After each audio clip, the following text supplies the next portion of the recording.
the Climate Institute got funding in April 2024, or probably a few months before that, to integrate climate change in the curriculums, help speed it up. And we had to focus on engineering, planning, architecture, and accounting, because those are professional degree programs that are named in Canada's National Adaptation Strategy. And the funding came from Natural Resources Canada under their climate adaptation program.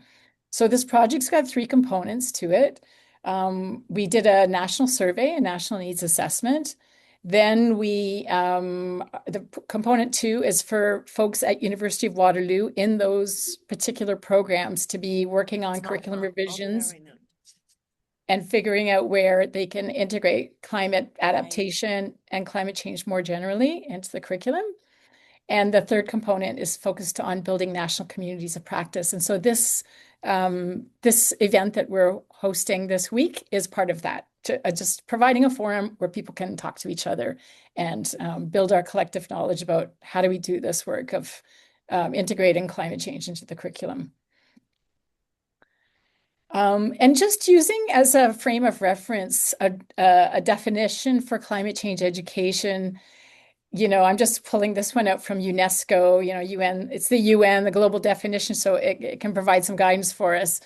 And it speaks to helping people to understand and address the impacts of the climate crisis, empowering them with knowledge, skills, values, and attitudes. So it's not just knowledge, it's not just, conveying some climate science information. That's not what climate change education is.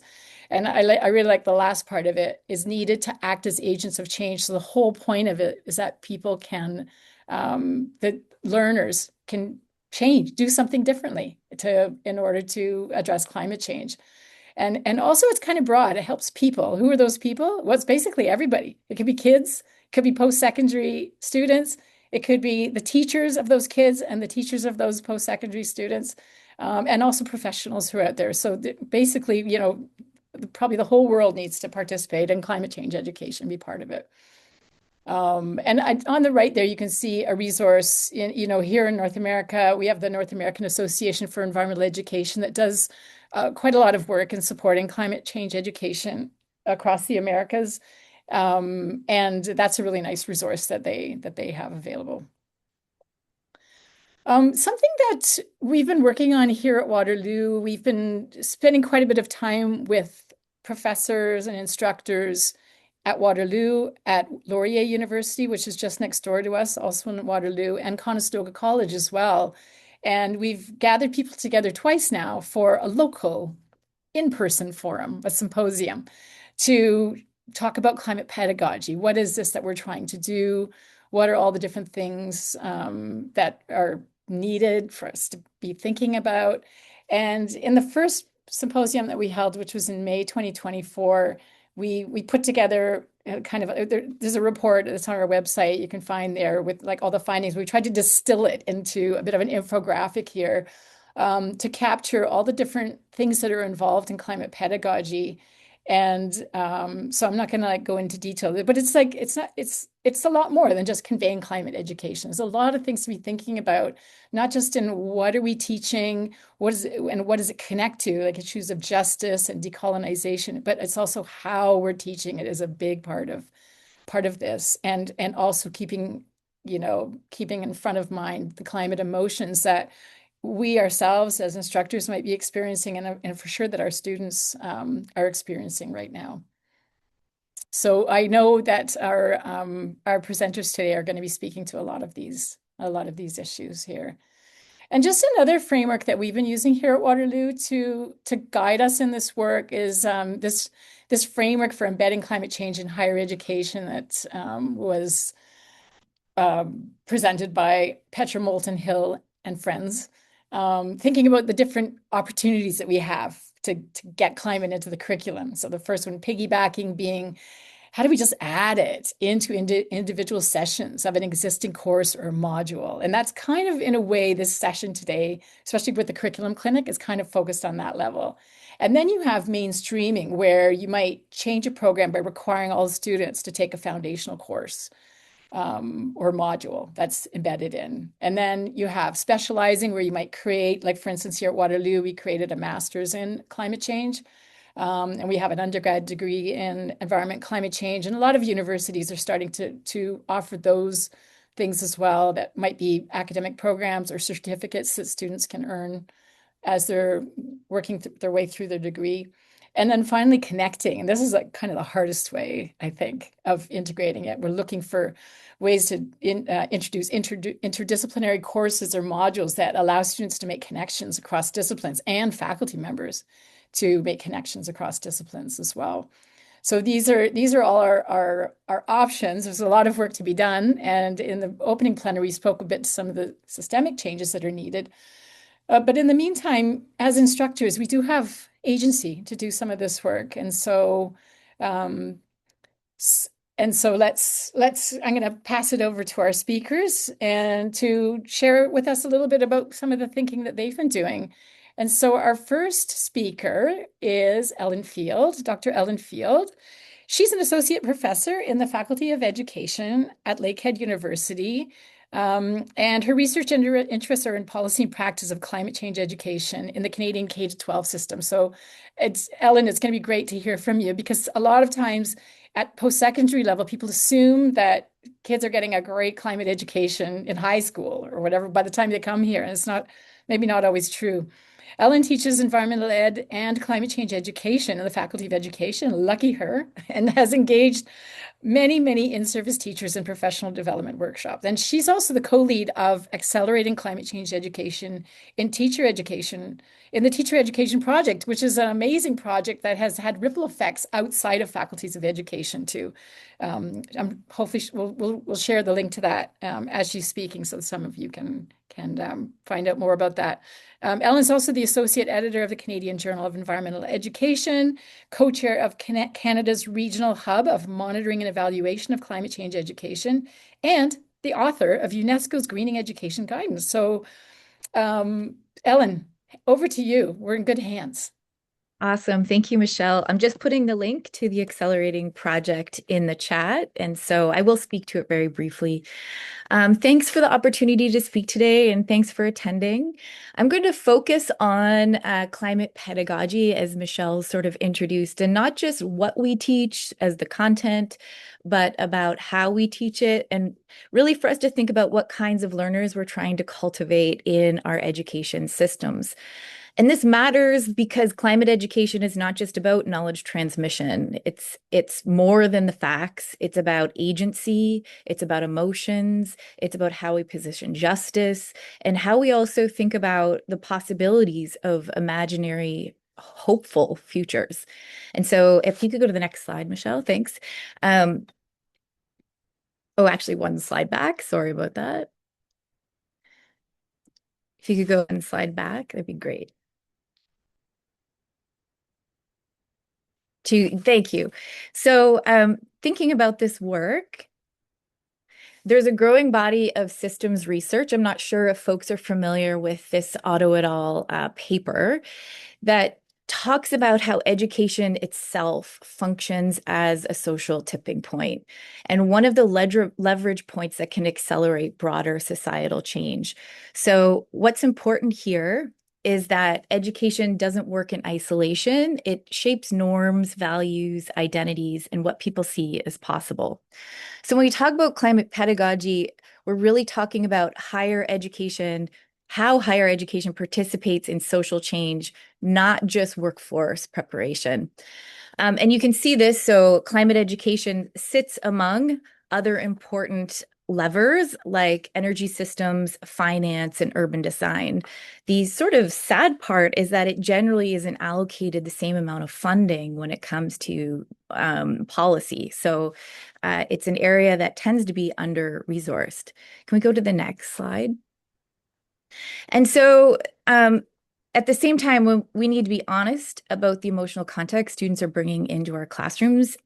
And I've been teaching a grad course in climate change ed, as Michelle introduced, for the last 7 years. And I found that students come into the course, as well as my environmental ed course, with every year, it seems to be a bit more knowledge about climate change. And I would say increasingly more complex climate emotions. And that's not to say that they don't have knowledge gaps, because it becomes pretty clear that there are also existing knowledge gaps, even though they come in with more knowledge overall. The data on my slide is a research study that Dr. Lindsay Galway and I led. The data is from 2023. We surveyed 1,000 youth between the ages of 16 to 25 about their climate emotions. Um, and what we found is most likely, not surprising to anyone working in higher ed, big picture, students generally have what is in the research being defined as climate anxiety, which are the top 6 emotions. So a prevalence of feeling afraid, sad, anxious, helpless, powerless, and angry. And so for those, it was all between 66 and 54% of the youth segment experiencing these emotions. And the image on my right is just an infographic that summarized some of the other findings, identifying that about 80% of participants report that climate change impacts their overall mental health. 48% believe that humanity is doomed, and 76 report that people have failed to take care of the planet. 39% report hesitation about having children due to climate change. And so I think the big thing is if we are only teaching about the problem, the challenge, the issue, and not providing opportunity for young people to see solutions, be a part of actions, we're really sort of amping up the cognitive dissonance that they feel. And what better place to address it than in our education systems? So we'll go to the next slide. So this, I'll just speak highly. There's a lot of data here.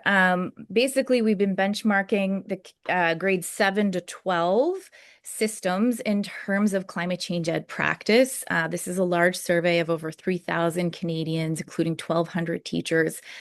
And overall, from this studies from 2019, 2022, and 2025, we see that Canadians and educators agree that more needs to be done to educate young people about climate change.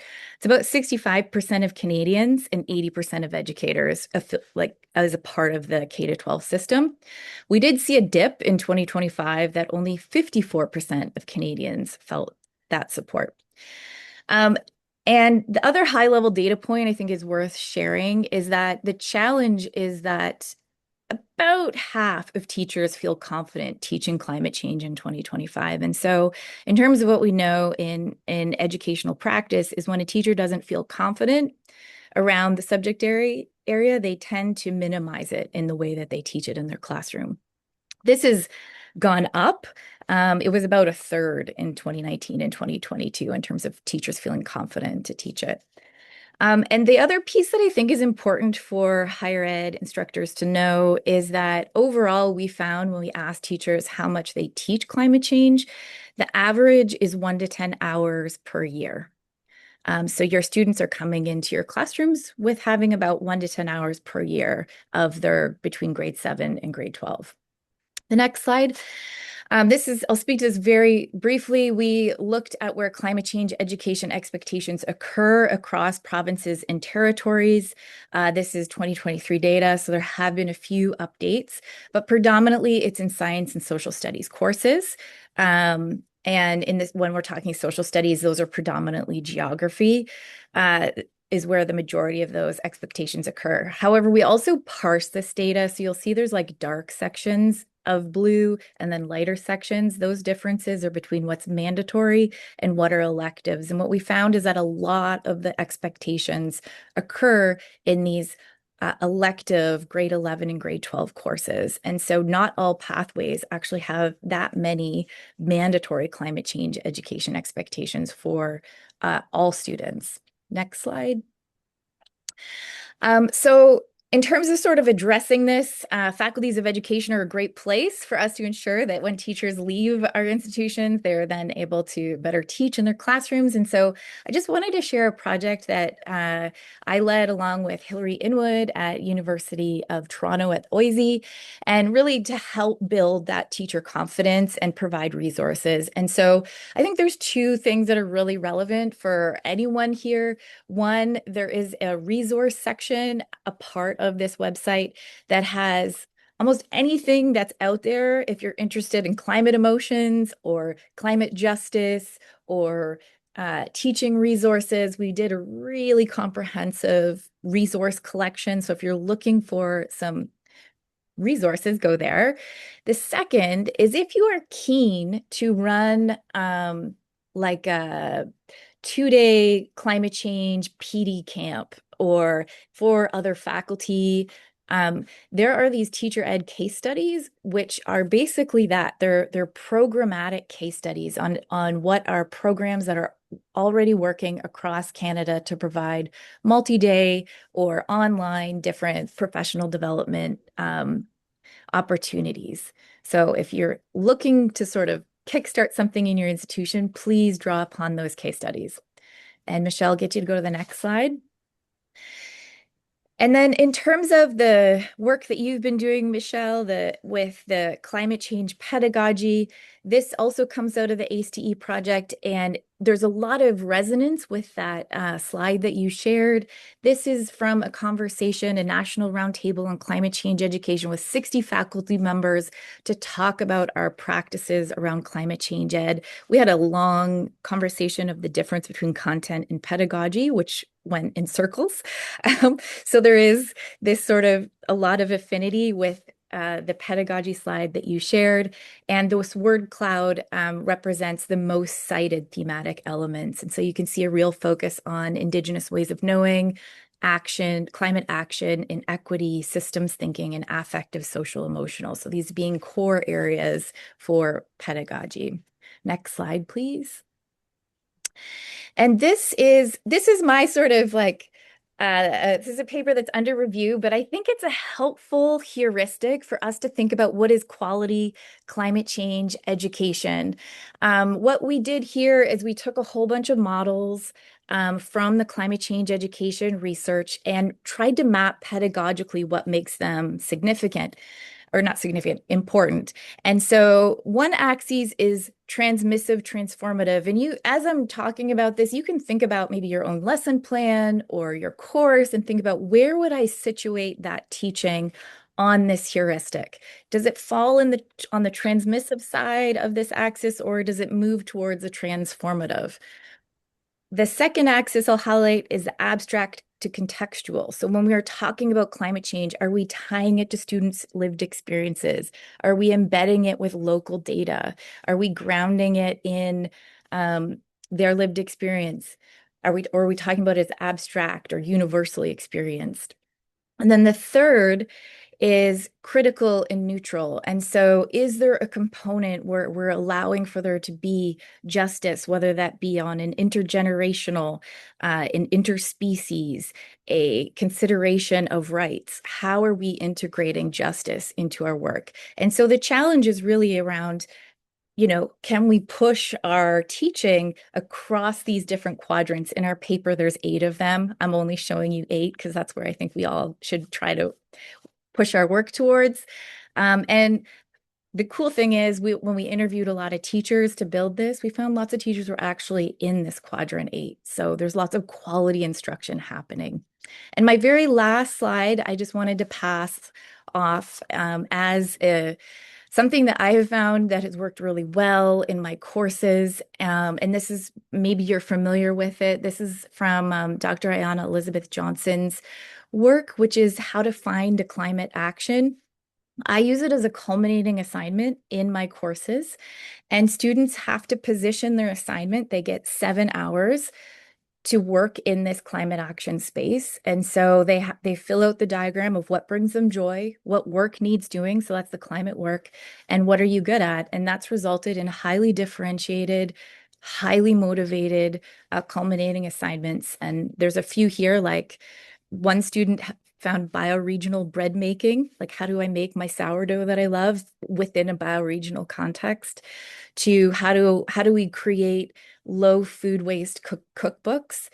Other students, the bottom one was looking at the Ontario Teachers Pension Plan, fossil fuel holdings, and making suggestions on how the OTP can divest. So highly differentiated, lots of ways, and consider that as something maybe you want to integrate. She has a great thing on her website that's free and available.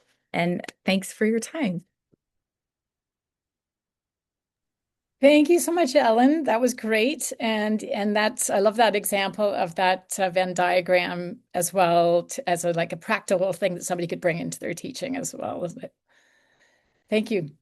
So we're gonna let's move to our next speaker. We're gonna rush on through here. And next up, we've got Dr. Shamta Hunter, and she's a lecturer at UBC in the Faculty of Education, but also the manager of transformative learning and student engagement. And her research aims to design responsive and relevant integrative curriculum and pedagogical approaches for the 21st century through understanding the development of competencies for innovation towards sustainability. And Shamta has developed a novel climate kind pedagogy framework to advance climate education through values-based and justice-informed lens. So building on some of what Ellen is talking about as well, it definitely connects with that. And Shamta is also the associate editor for the International Journal of Sustainability in Higher Ed and a board of director of the False Creek Friends, who I guess are out there in Vancouver area and surrounding area. Um, and she's a member of First External Advisory Committee for Canada's 2030 Agenda and the recipient of the 2023 President's Service Award for Excellence. Thank you so much, Shamta. And do you want me to control the slides? We'll just move through them. Okay, we'll go to the next one Sure. there.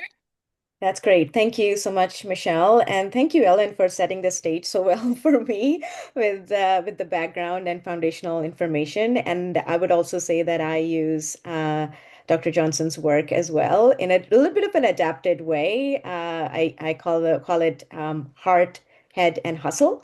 So it's kind of a very similar approach, but a little bit of adapted version from Ashoka Framemaker, a changemaker place. So I'm gonna just build on what Ellen has already shared, kind of just building on this notion that converging climate and social crisis that we all face due to climate change and destabilization, which is including pollution, including climate-related disasters, social unrest, even including conflicts and war, inequity, and ongoing systemic racism, has enhanced a sense of urgency that we as a global community cannot overlook. So chances are that your students are feeling these emotions, these associated emotions that come with this, including sadness, and Ellen kind of touched on that, despair, confusion, a sense of loss or helplessness, and feeling scared. Um, we really need to kind of build on this pedagogical courage to change and adapt for a new social contract for education that centers human values and make our learning and teaching method more inclusive and adapted. So next slide. We know that there's a value action gap. It is well documented that there is a disconnect between people's stated values or intentions about climate change and sustainability and their actual behaviors, which are often constrained by structural, social, emotional, or even contextual barriers rather than lack of awareness or care.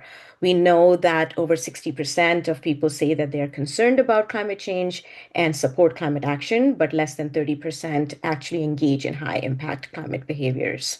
So there is a similar value action gap within education. Despite growing evidence that kindness and compassion oriented pedagogies enhance student engagement, belonging, and learning in education, relatively little empirical work examines how faculty members' commitment to kindness aligns with student lived experiences of these pedagogical practices in everyday teaching context.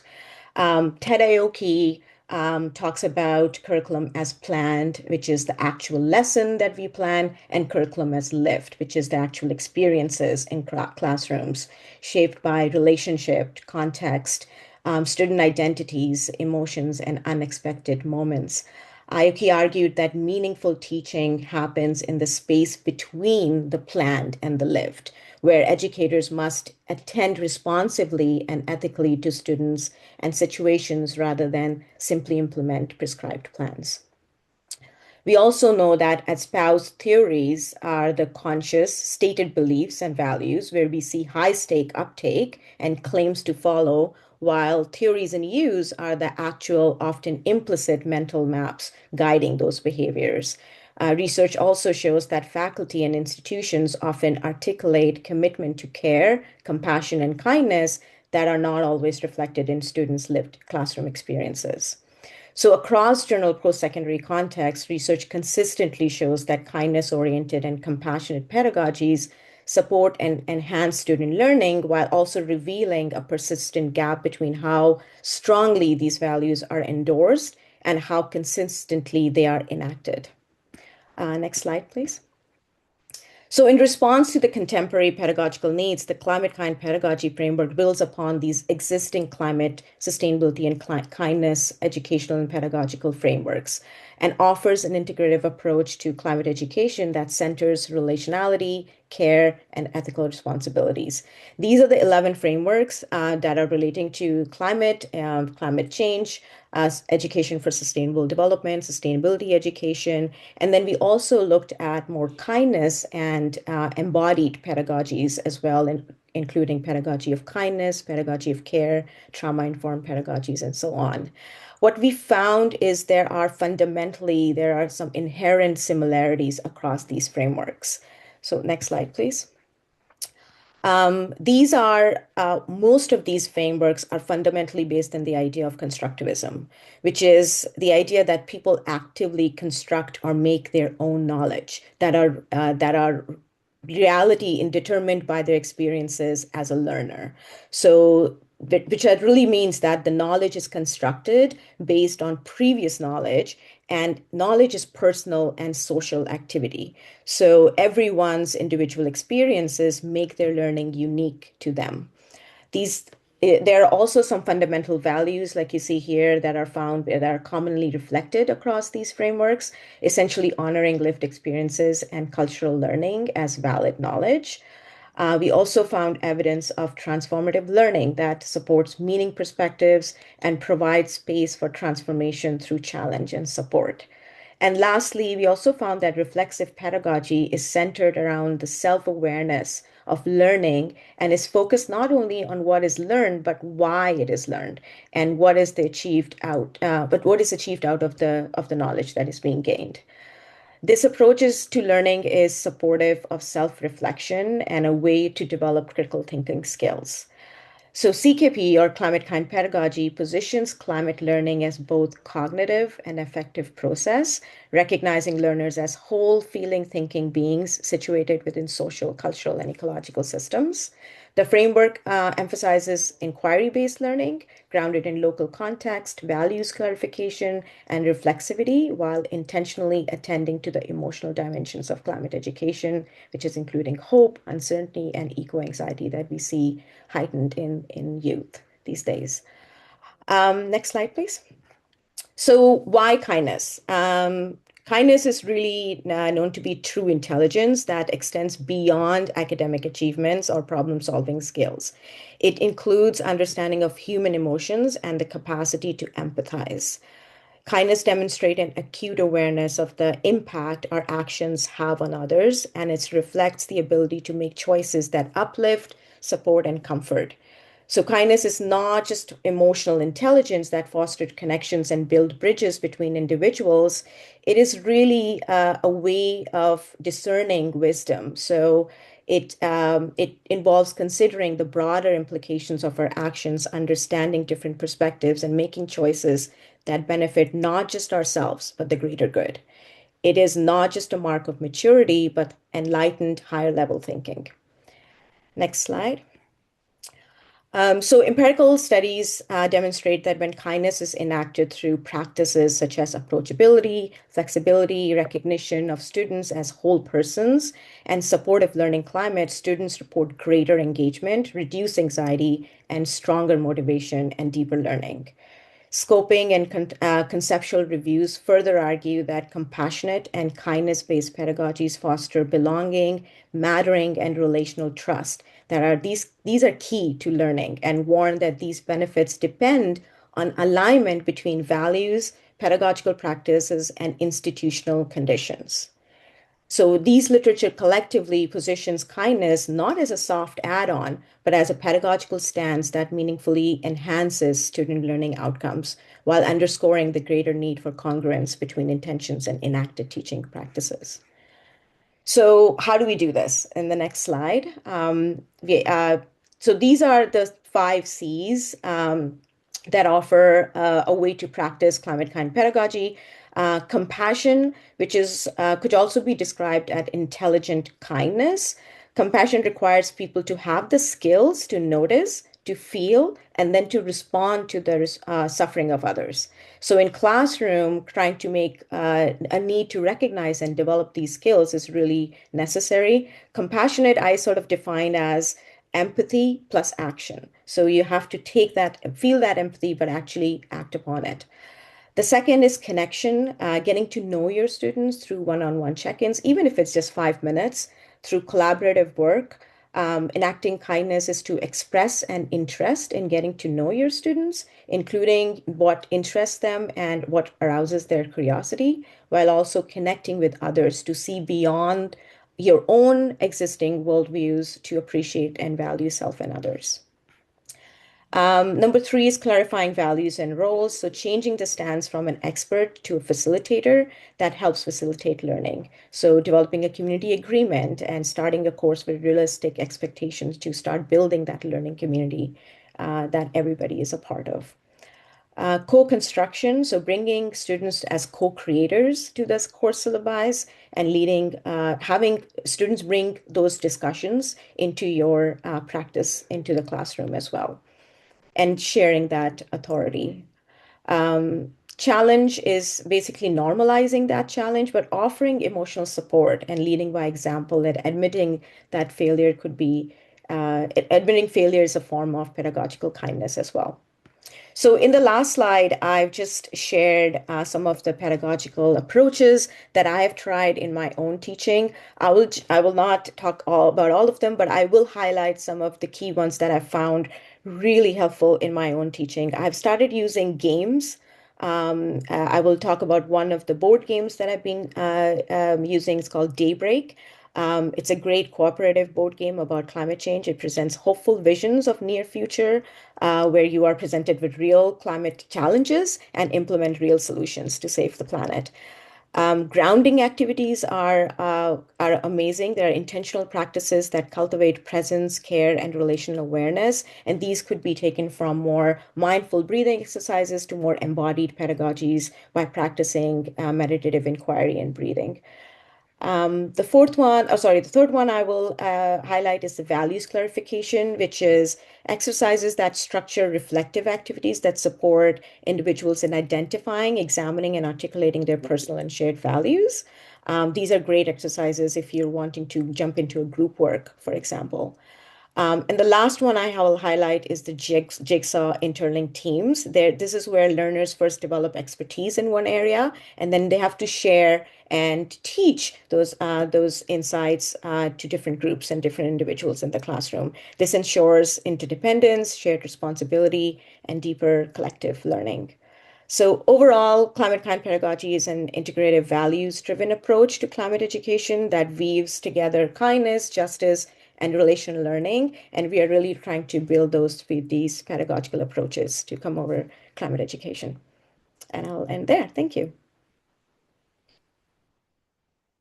Thank you so much, Shamta, and also for leaving us with some ideas about how you integrate this into your teaching. And I really appreciate that from both you and Ellen also, where you're grappling with what does this look like? What's good climate pedagogy? And then also at the same time being able to try things out in your classroom and align your values and the way that you want to teach with what you can actually get done in the classroom, with your assignments, with your students.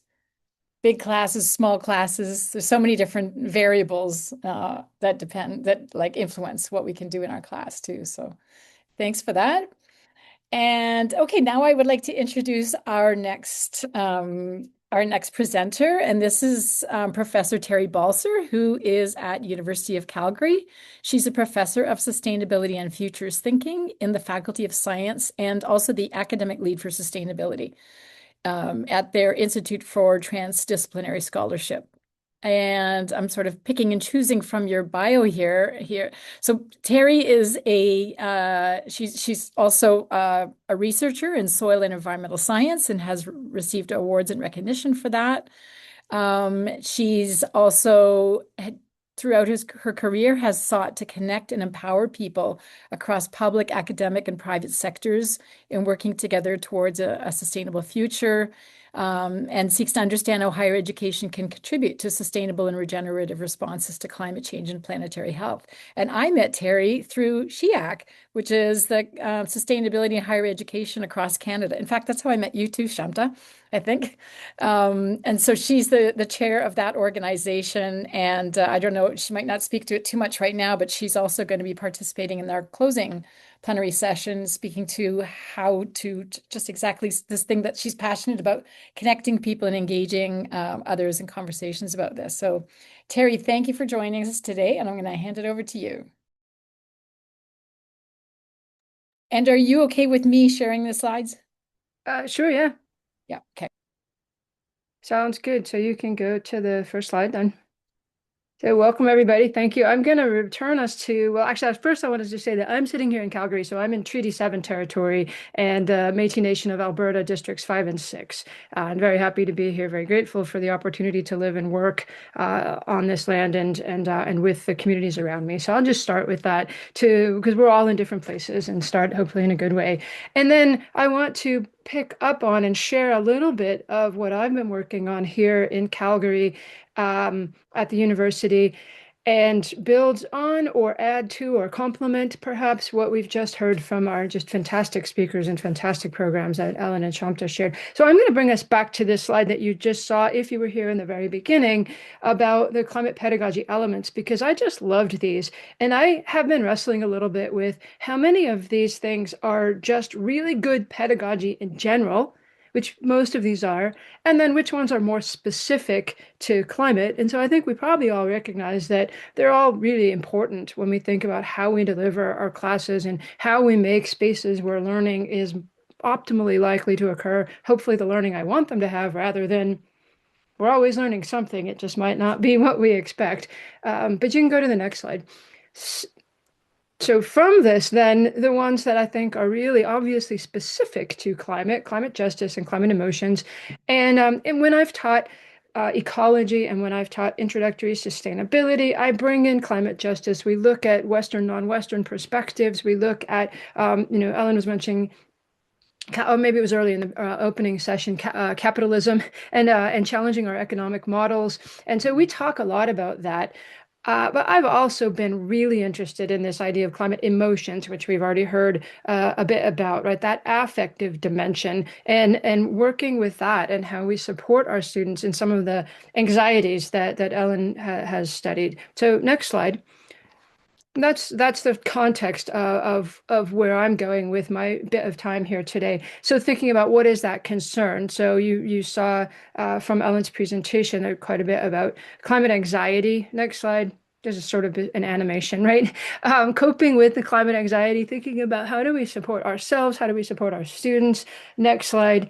Some of the consequences of the climate anxiety, right? The trouble sleeping, the feeling helpless and hopeless, and all of that.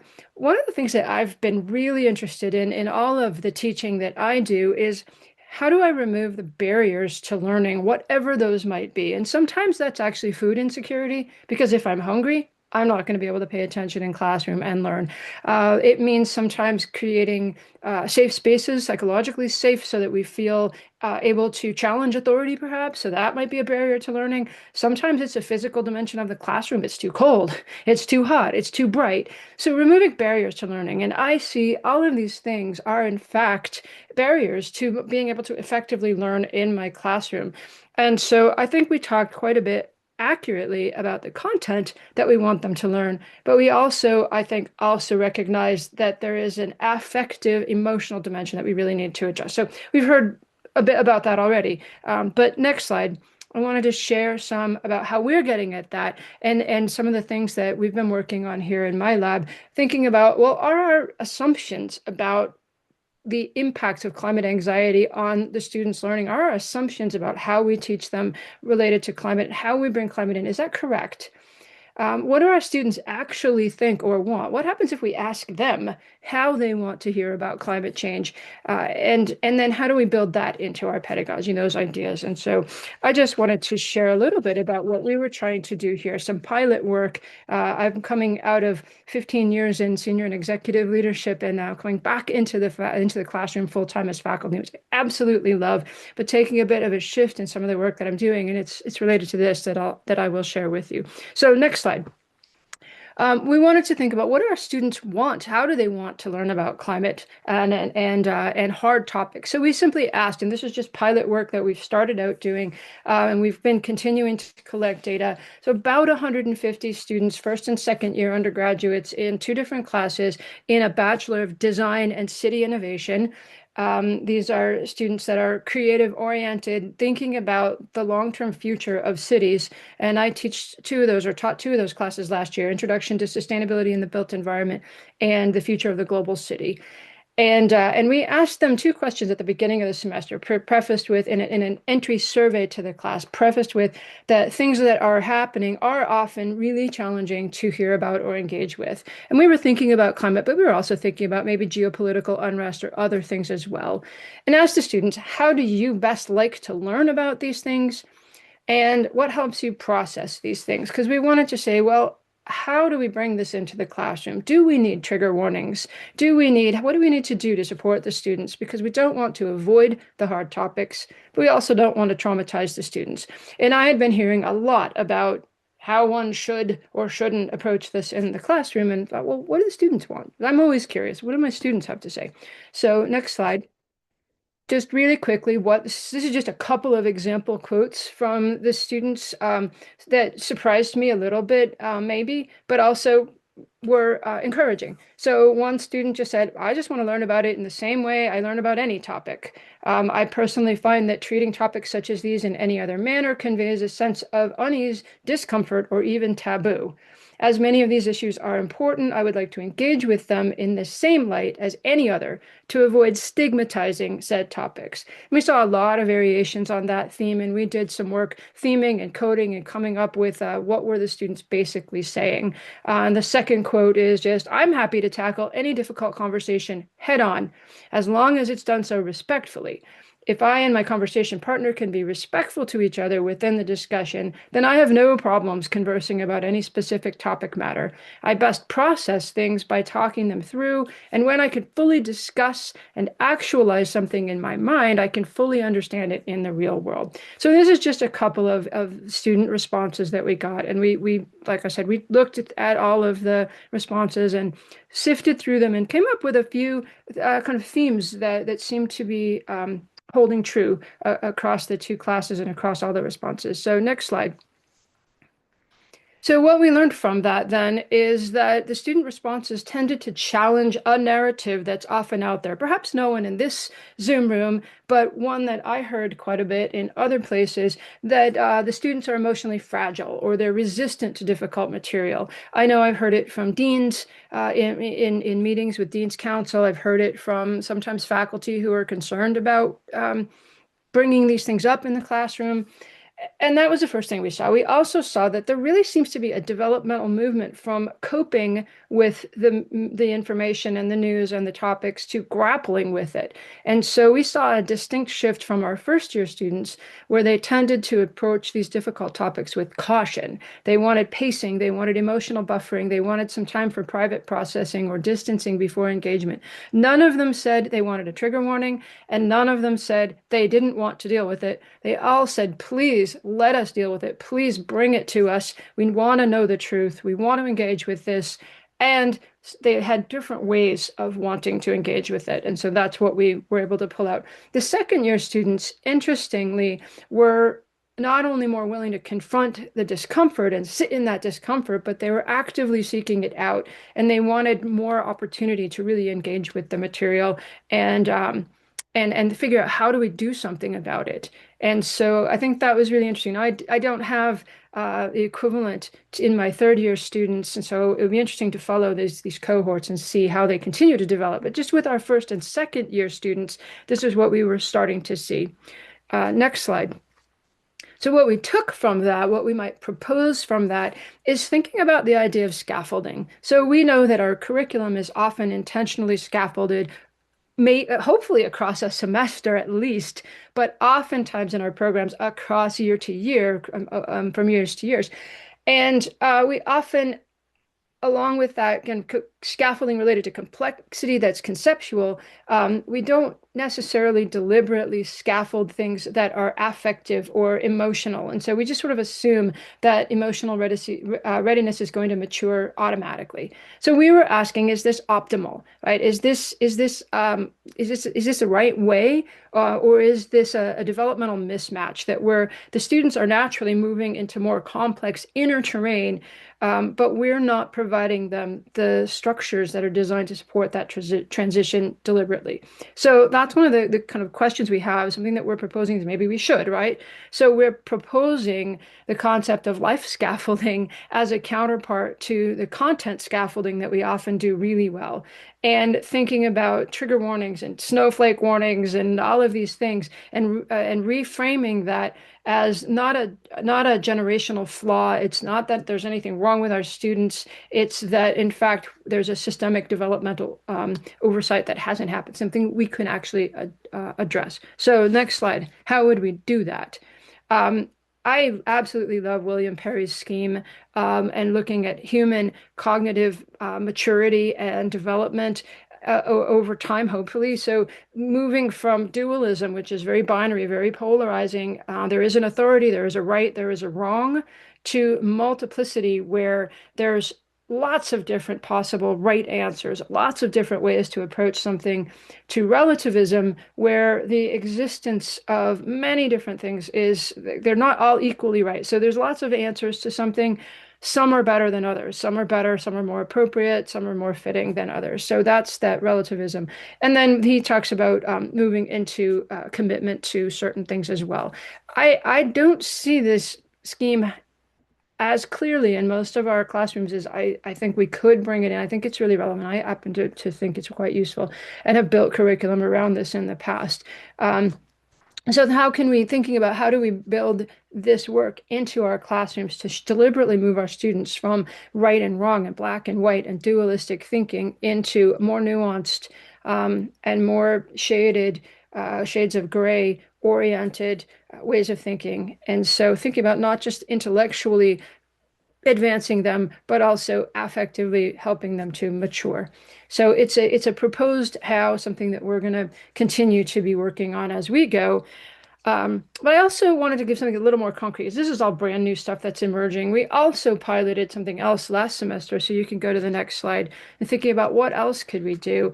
And I really have been interested in lately in the if we build the capacity of our students to imagine alternative futures. We know that the unknown is a lot scarier than something that's known, or better kind of articulated. And so we thought, well, can we build the students' capacity to imagine alternative futures? And if we do that, is that going to impact their affective well-being or their sense of agency? And so we did an event last semester called Take Back the Future, to try to give the students a sense of positive, we can do something about the future, and we can build our agency, we can imagine positive alternative futures. So we did a week-long sprint event for them to design a preferred future. They gave us pitches at the end of the week to convince us that it's a future that's worth working for. And then we measured potential affective change. Again, just pilot. We have some other funding, research funding, to try to take this a little further next. But we asked if they thought the future would be better or worse. Does the ability to imagine a positive future affect their optimism? And do they have a sense of agency? Do they have a sense of control over where we're going in the future? So next slide, just really briefly, this is what it looked like. The goal that we had was to imagine a preferred future 50 years from now. So we're not talking 10 years from now, we're talking far out future, which we don't always challenge our students, and we have to have imagination to think about that far future. And so they needed to make it tangible and positive. It's a preferred future, and there are methodologies in futuring that allow us to reach that point. So we had a 4-phase design sprint for them to be speculative. And it started with what vision do you have, and then research on signals that indicate that that future might be coming or might be possible. What are the systemic levers and barriers to change that we need to get past? And then what is the narrative? What is the story about this future that makes it compelling? And then they delivered a 3-minute pitch. They did beautiful, gorgeous visuals and a roadmap for how to get to that future. It was a really positive experience and quite worthwhile. So next slide, just really briefly, the results from that, just really, like I said, just pilot initial. We had 118 students participate and not all of them stayed throughout the whole week and came back on Friday, but that was 118 students. And so we asked them, and sorry about the kludgy diagram, but we asked them, do you think it's going to be better? And do you think you have any control over it? And so the blue bars, the blue columns are, do you think it's going to be better pre and post? And so it went up, huge error bars. And then they do think so. Evidence is maybe it had some influence, positive influence on their sense of agency and optimism. I'd like to believe that it could, but we need to do more with this. And so we will be doing more with this. But just to wrap us up then, after just sharing these couple things, next slide. Just a few conclusions that I take from this, and is they may not be thinking what we think they are. So it's really powerful to ask them, how do you want to deal with this? We may need to think about where they are in their program in terms of their maturity, their cognitive or their socio-emotional maturity, and think about how we can support the development of that intentionally, help move them from dualism to relativism. And then finally, the opportunity to face the challenges, the things that they're afraid of by imagining specific positive scenarios can really influence that sense of agency and optimism. And so there's some value, I think, in that. So next slide. There's just a, a thank you. And I appreciate the opportunity to share all this with you. So take it away, Michelle. Unmute myself. Thank you so much, Terry. Hang on. Oh, it's too hard for me to go back. I'm just going to, sorry, I've got Rachel's slide up, but I'm going to say thank you to Terry for sharing that story and also that like a slightly different perspective as well of hearing directly from the students and using that feedback to guide the way that we approach climate pedagogy as well, because that even that exercise that you did with students, I don't know if it was part of a course or extracurricular, but certainly I can see elements of that that I could integrate into my own teaching as well and make it count for as part of the coursework as well. And then at the same time, you're learning a lot as the instructor. So thank you very much for that insight. And I'm going to go on to introduce our next speaker, Rachel Regier. And now you're going to have to correct me, Rachel, and tell me if I'm pronouncing your name wrong. Regier, but I don't mind. Regier. Okay, Rachel Regier. So Rachel is at the University of Saskatchewan. She's an education development specialist there. And so her work focuses on helping instructors weave sustainability into their teaching to develop student competencies. She started off in her professional career working with Saskatoon Public Schools, teaching alternative sustainability program for high school students, and has experience developing and delivering meaningful land-based, project-based, and experiential learning opportunities for students. And I see also in your master's work, you investigated the role and efficacy of partnerships between schools and community organizations to engage students with real sustainability challenges. And a lot of that stuff that people are learning and maybe practicing in the K to 12 context has a lot of bearing, and we can bring a lot of insights. I'm sure that's why University of Saskatchewan hired you, and to be able to bring that to your work with instructors there. So we look forward to hearing from you, Rachel. And are you okay with me advancing your slides? Absolutely fine. Maybe just for the sake of time, I don't want to cut too much into the curriculum clinic because I think that's valuable, but we are a little over time. So I think we could skip right ahead through the quotes just to, yeah. So I'm going to talk today a little bit about the power of using story as a tool in climate change education, and you can skip through all those quotes because it's kind of almost a summary of what we've been talking about. There's really a priority to move past just content transfer to actually getting people engaged on an emotional level and getting their hearts and even their guts kind of engaged in this stuff as well. So we can skip past there to the next slide. So in my few minutes here, I just want to talk about how stories in our lessons can influence how students think, feel, act, and respond to our messages, and also how stories and case studies can be used to support meaningful learning and climate action. So I'll do this activity really briefly here. If you can skip to the next slide. I'd like you to take a moment just to look at the words presented here and consider which strategies you would hope for in a student that you're trying to teach about climate change, and then which qualities you might consider less ideal. So I'll give you just a moment. You can click to the next slide. Because perhaps you identified that you would hope for a student to feel generous and trusting, for example, perhaps creative and relaxed, hopefully focused and attentive. Perhaps you'd even hope for them to be critical within reason. But you can go to the next slide. You probably would not hope for them to feel intolerant, irritable, uncreative, or stuck in a narrow mental frame, or have an impaired memory. And you might think that these things are kind of out of your control, but there are things that we can do as instructors to help actually steer the mood and the response of our learners away from those yellow circle states and toward the other colors. And we do this through the way we choose to communicate. Go ahead to the next slide. The purple qualities are those displayed when the brain is under the influence of oxytocin, which you may have heard of as the cuddle hormone. But oxytocin is also released when we see a person demonstrate vulnerability. And when people experience vulnerability themselves or see someone else displaying vulnerability, they are more likely to give more, be more willing to trust, and offer more. Similarly, endorphins elicit the green qualities in people. So they're released in response to exercise, but also laughter. So just kind of a shortcut there. If we can find a way to get our students to laugh with each other, we've just made them more relaxed. We've made them more creative.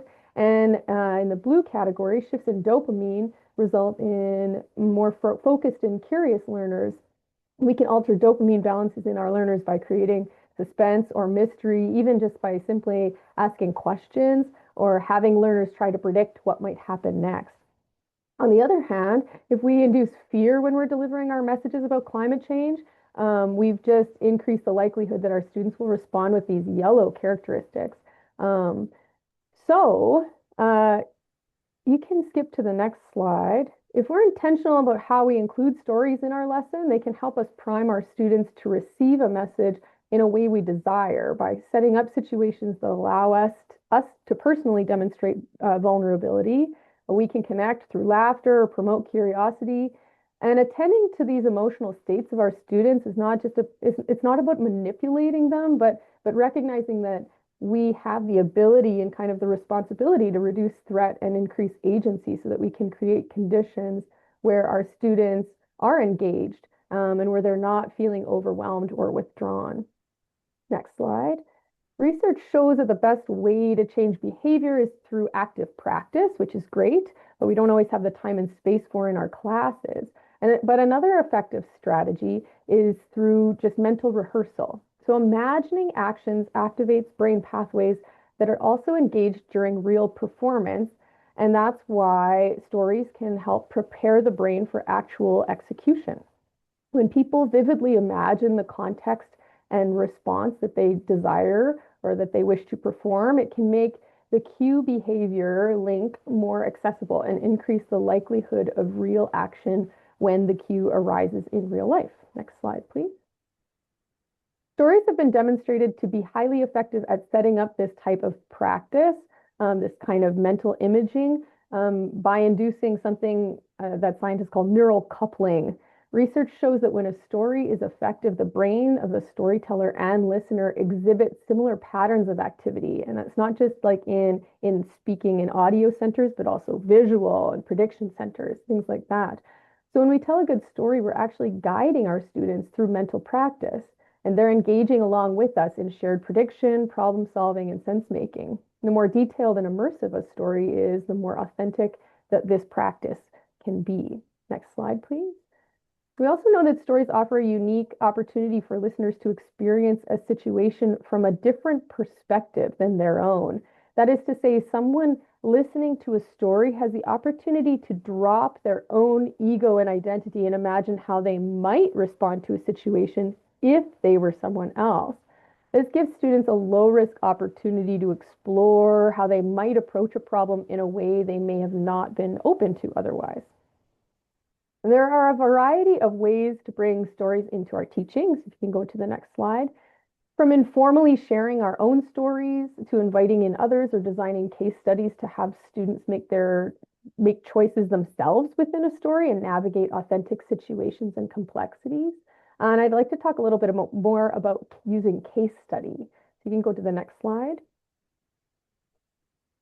Using case studies in coursework have the added bonus of creating situations for learners to develop these key competencies that some of the other speakers have been talking about already. So knowing not just the knowledge, but what are we doing with that knowledge and how can we apply it? And do we have the skill sets and the tools in order to take what we've learned and apply it when we get out beyond the classroom? Next slide, please.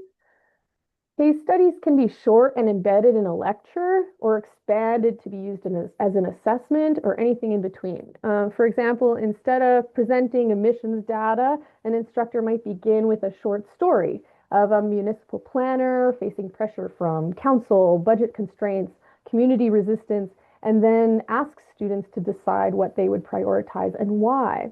Or it could be expanded into an assignment for students to assess how they are able to or for us to assess how the students are able to apply knowledge from the course to the world outside the classroom.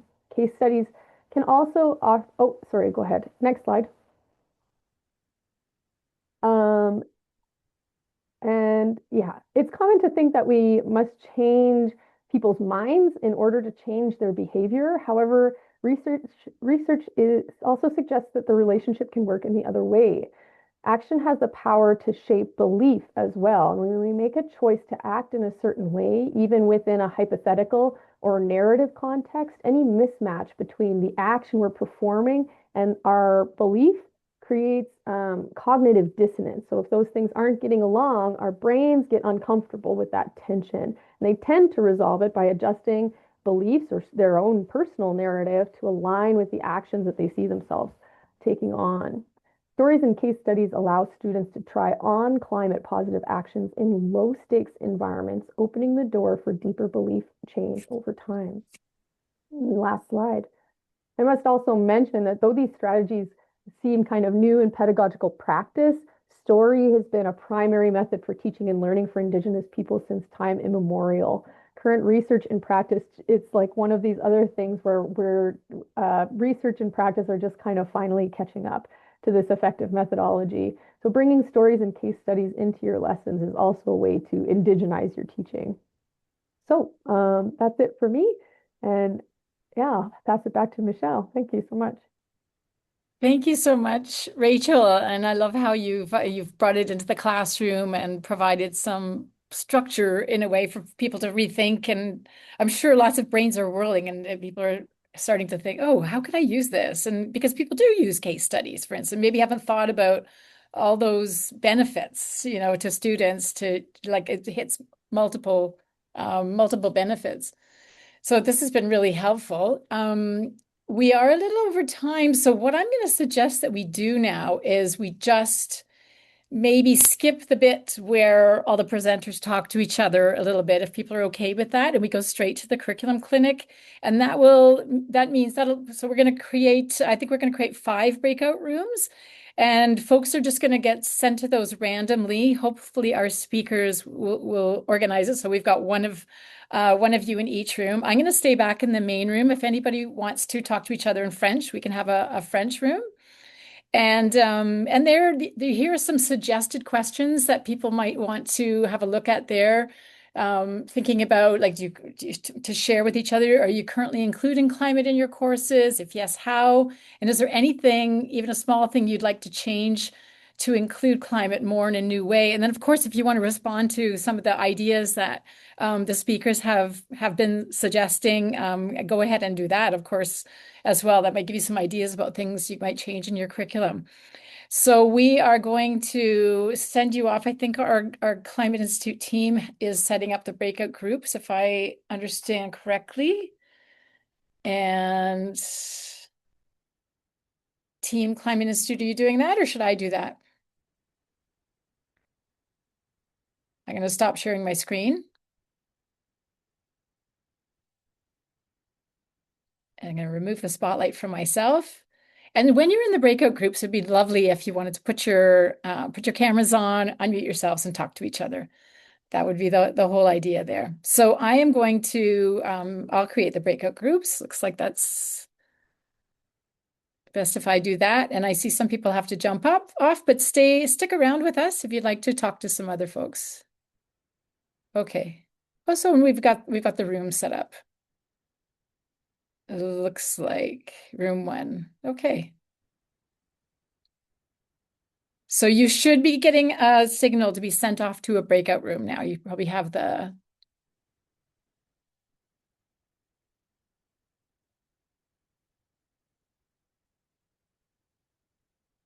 and are the breakout rooms working? Are people seeing signs to send them to breakout rooms? I see something where I can join like any of the rooms. Should I just pop into one? Yes, go ahead. Just hop into Yeah, one then. sure.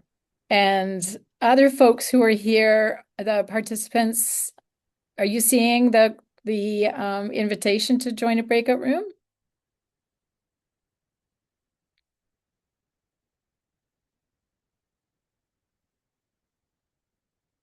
Because I'm not sure if people are in the rooms or not.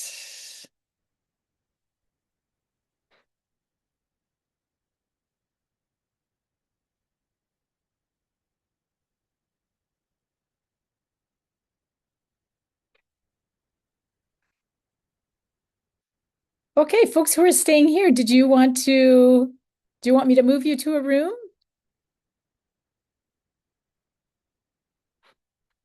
Rachel, are you looking for a room to go to? I accidentally hopped into Jenny's room, so now I'm gonna Okay, join. here, I let think me tell I'll you, join Terry's in room room. 1. I'll do Nobody's in room room two. 2. Okay, I'm joining room 2. Thank. Okay.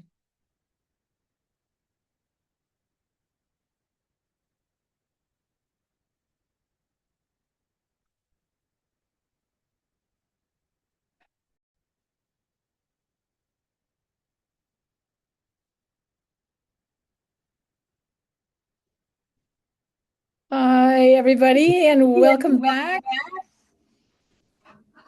Um, Hopefully you had some good conversations. I was in, I think, room 3 or room 4, I can't remember what it was, and some spirited discussion there about different ways to engage people in conversations and does anybody want to share anything that they heard back in their groups? And feel free to keep your camera on if you're comfortable with that.